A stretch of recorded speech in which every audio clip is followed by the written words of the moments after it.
Hello. Eh ben finalement je fais une vidéo quand même aujourd'hui. Je suis rentré pas trop tard du travail donc je me suis dit pourquoi pas, j'avais déjà un sujet prêt donc allons-y. Demain bon bah on verra hein, si j'ai le temps, si je rentre pas trop tard également et puis si j'ai quelque chose à partager. Alors j'ai beaucoup de choses à partager, hein, j'ai plein d'idées qui me passent par la tête. Mais aujourd'hui je voulais vous parler de l'escadron suprême, donc Squadron Suprême, que j'ai en TPB VO du coup, qui me parvenu très cher. Je crois que ça coûtait 30 $, il a dû me revenir à 15-16 € je crois. Vraiment cool, c'est un classique, hein. Si vous l'avez pas lu, celui-ci c'est exceptionnel. C'est Mark Gruenwald au scénario. C'est un peu le pendant Marvel de la Justice League, avec leur version de Superman, leur version de Wonder Woman, leur version de Green Lantern où est-ce qu'il est? Il est là, Docteur Spectrum, la version de Batman qui est Nighthawk, qu'on voit là derrière. Mais alors, ça parle de manipulation mentale, comment réhabiliter les méchants sans les tuer. Euh, c'est super, c'était déjà très très moderne pour l'époque, alors que ça date de 80 combien ça? 85, ouais, 85, 86. Bon, au dessin, ça a vieilli, hein, c'est John Buscema, Paul Ryan. C'est très, très verbeux également. Alors, il y a beaucoup, beaucoup de textes, très explicatifs, mais pour moi, c'est un classique ça. J'en ai parlé dans la vidéo Commencer les comics Marvel. Ça, c'est vraiment bien, même si le style il est assez ancien. Donc, il existe cette version-là, que c'est un seul volume. En fait, c'était une maxi-série de 12, je crois. Je crois que c'était 12 numéros, je sais plus. Donc, encore une fois, j'ai rien préparé. Bon, pour pas changer. Ouais, c'est ça, 12 numéros. C'est paru en France il y a très très longtemps chez Lug d'abord. Alors je sais plus si c'était dans Spidey ou Titan, ça m'étonnerait Strange peut-être. Vous préciserez dans les commentaires si vous avez la réponse. Moi je ne l'ai plus. Ça a été réédité une paire de fois chez Panini dans différentes collections. Je crois que la dernière en date c'était la collection Best of les grandes batailles ou quelque chose comme ça. Si vous tombez dessus, franchement prenez-le. Mais il y a surtout une version plus moderne qui avait été écrite par John Michael Straczynski. Alors Straczynski, il est connu pour certaines séries télé, je crois que c'est Babylon 5 qui l'a fait connaître. Euh, mais du coup, il avait signé chez Marvel, il avait sorti des trucs chez Topco, il avait son propre label qui s'appelait Jaws Comics, où il y avait Midnight Nation, j'en ai déjà parlé, Midnight Nation, en plus c'est le même dessinateur Gary Frank, si vous tombez dessus, chopez-le direct, c'est paru chez Delcourt. Il avait fait aussi Rising Stars, qui était très très bien, et dont la série télé Heroes rappelait énormément les débuts de Rising Stars.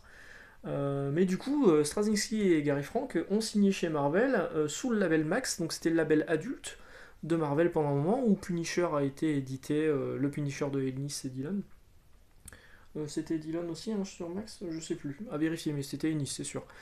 Ennis. Ouais, ouais, Ennis. Grave Ennis. Ouais, ouais, je dis pas de conneries. Des fois, je confonds Ennis et Ellis comme un con, alors que c'est pas du tout la même chose. Voilà, donc Supreme Power, c'est vachement bien. C'est donc l'arrivée de. Ça démarre par l'arrivée de Hyperion, qui est le Superman local. Sauf qu'au lieu d'arriver dans une famille typique américaine qui va lui apprendre, inculquer les valeurs, etc., etc., il va être mis tout de suite entre les mains de l'armée américaine. C'est très représentatif cette couverture. Et au dessin, c'est super beau. Donc il y a d'autres super-héros. En fait, quand il arrive, il y a des espèces de miasmes qui vont se diffuser dans l'atmosphère. Et du coup, ça va réveiller d'autres super-héros qui vont récupérer des pouvoirs. La version Docteur Spectrum. Donc c'est une rélecture complète de l'Escadron Suprême. Ça s'appelait Supreme Power. Mais par Straczynski et Gary Frank. Et donc il y a le Nighthawk local. Le Nighthawk, du coup, le Batman. Il n'est pas du tout comme celui-là. Celui-là, vous l'avez là. Là, c'était un richissime homme blanc. Là, c'est un richissime homme black qui veut lutter contre tous les crimes racistes et tout. Il est très très violent. Il y a aussi le mec qui court, le Spister classique. Donc ça, il y a eu effectivement cette série Supreme Power, le tome 1. Moi, c'est du TPB, c'est paru en France en 100% Marvel. Un tome 2 que vous avez là, Powers and Principalities, toujours par Straczynski et Frank. Et ce troisième volume, donc en tout, il y a eu 18 numéros pour la première mini-série Supreme Power, fortement recommandé. Je crois que c'est paru dans un omnibus chez Panini il y a un an ou deux. Ça avait gueulé à l'époque parce que ça faisait 18 numéros et il y avait pas tout. Enfin, je sais plus, mais il me semblait que c'était très très cher pour ce que c'était chez Panini, donc ça avait gueulé à l'époque. Mais si vous le trouvez d'occasion, franchement, prenez-le. Euh, La première série, tout du moins, parce que la deuxième série, on va en parler juste après, il n'y a pas eu la fin en France, il n'y a pas eu la fin non plus aux États-Unis. Je vais vous expliquer ça tout de suite. Alors, après cette série Supreme Power, il y a eu quelques mini-séries, notamment sur Dr Spectrum que vous avez là. Donc là, c'est écrit par Barnes et dessiné par Foreman. Foreman, vous le connaissez sur Deceased. Récemment, il a dessiné le Deceased chez DC Comics, enfin chez Urban du coup en France. Et ça, c'est vraiment sympa aussi, ouais. Donc en fait, lui, il récupère ses pouvoirs parce que c'est un joyau qui était dans le vaisseau de Hyperion quand il arrive sur Terre. Et il va fusionner avec, etc. Et c'est vraiment bien ça. Il va s'amouracher d'une nana qui peut vivre dans l'eau. Enfin, c'est vraiment, c'est très très bon. La première série, elle est très très bonne. Ensuite, donc là, c'était aussi de la VO. Ensuite, je suis passé sur la VF. Pourquoi, je sais pas, parce qu'à mon avis, je les avais sous les yeux, je les ai pris. Donc il y a eu Supreme Power, pareil, une mini-série Nighthawk, donc sur Nighthawk, écrit par Daniel Way et dessiné par Steve Dillon, alors Steve Dillon qu'on a connu sur Punisher, et ils ont bien dû s'entendre tous les deux parce qu'ils ont signé Wolverine Origins, la série régulière, pas la mini-série de Millard, que j'ai également, TPPVO. Cette mini-série est plutôt sympa, donc on voit vraiment que lui c'est un taré, quoi. C'est un taré. C'est cool. Pareil, autre mini-série, mais cette fois basée sur Hyperion. Alors toujours Straczynski au scénario avec Dan Jurgens au dessin. Alors Dan Jurgens, il est surtout connu pour être le scénariste qui a tué Superman, mais c'est aussi un dessinateur au style très classique, hein.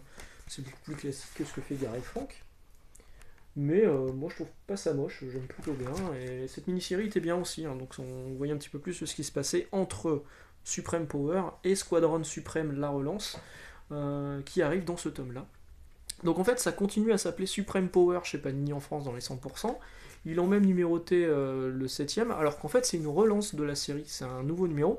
En VO, ça s'appelle plus Supreme Power, mais Squadron Supreme, l'escadron suprême. Et bizarrement, pour une fois, Panini, qui est quand même habitué du fait de relancer sur des numéros 1, l'a pas fait sur ce truc-là. Alors pourquoi alors que là, il y a vraiment cas de le faire. Donc il y a eu un TPB, il y a eu un 100% Marvel qui est sorti en France, ça coûtait 10 euros. 10 euros. Ça, aujourd'hui, vous le claquez en couverture dure et ils vont vous le mettre à 18 balles. Et donc ça je crois hein, que ça n'a jamais été réédité depuis. Parce qu'en plus de ça, à l'intérieur, vous avez les 5 premiers épisodes de Squadron Suprême, alors qu'en fait, aux États-Unis, il y en a 7 de sortie. J'ai mis longtemps à les avoir en VO, parce qu'en fait, ils ne sont pas disponibles dans les trade paperback américains.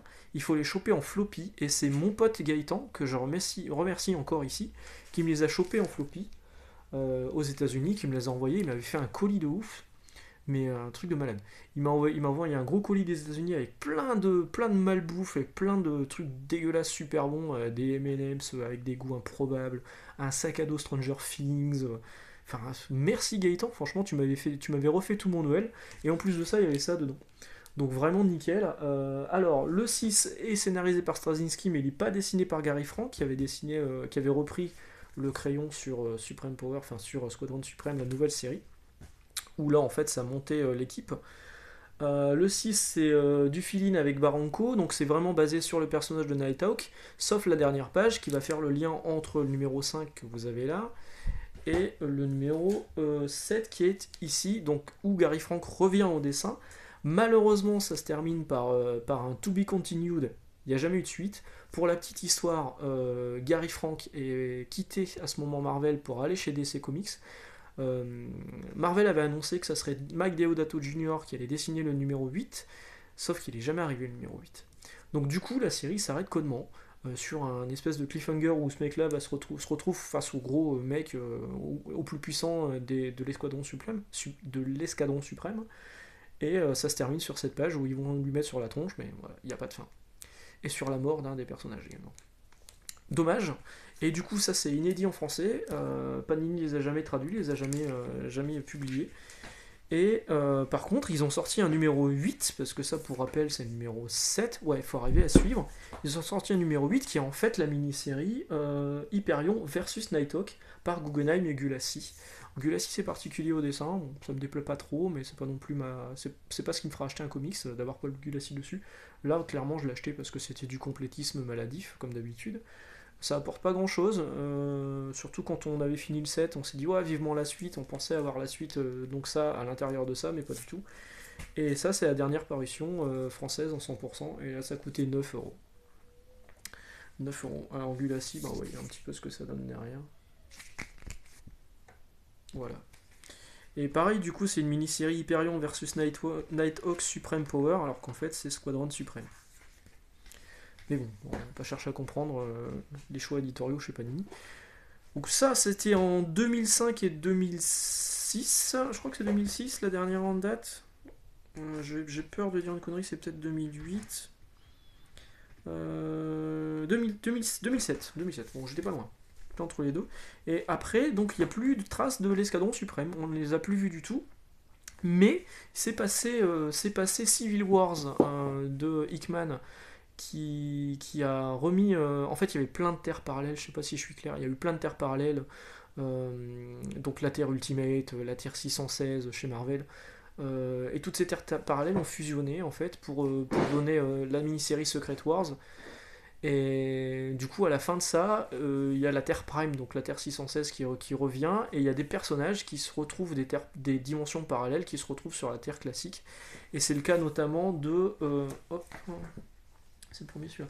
De Hyperion et de Nighthawk, qui en fait sont des versions parallèles. Alors le Nighthawk, c'est celui de l'escadron suprême de Straczynski. Le Hyperion, je crois pas. Et donc tout ça, c'est des personnages d'univers parallèles qui vont se retrouver ensemble dans une nouvelle escadron suprême. Qui ont été. Ça, c'est paru dans les mini-séries, hors-série Iron Man et Avengers. Donc c'était Iron Man et Avengers, c'était les kiosques de chez Panini de l'époque. Et donc c'est paru en 3 tomes pour avoir toute la mini-série, voilà, je le dis bien, de James Robinson et Leonard Kirk. C'est plutôt sympa, c'est pas foufou, il n'y a pas tellement de prise de risque, mais c'est plutôt sympa, j'étais content de retrouver ces personnages, ils cherchent après Namor qui est censé être mort. Et donc il y a eu 15 numéros VO qui sont réunis sur les trois que vous avez là. Hop, alors jamais eu de réédition non plus en France, malheureusement, alors que la série est plutôt bien. Donc là, c'était lié à Civil War 2 en plus.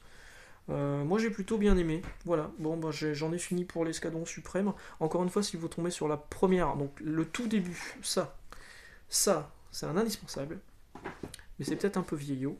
Et sinon, les premiers de Straczynski, allez-y, franchement, c'est vraiment bien, et je crois que c'est ceux qui étaient parus en Deluxe. Je vous laisse confirmer ça dans les commentaires.